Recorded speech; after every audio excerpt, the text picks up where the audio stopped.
నీ వల్లే ఈ రాష్ట్రపు సంక్షేమం సత్యం నిత్యం సఫలం.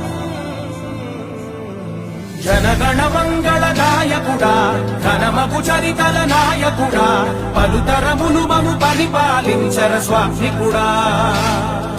నవయుగ మేధో సైనికుడా, సమయము తెలియని సేవకుడా, యువ నవ్యాంధ్రకు ప్రగతిని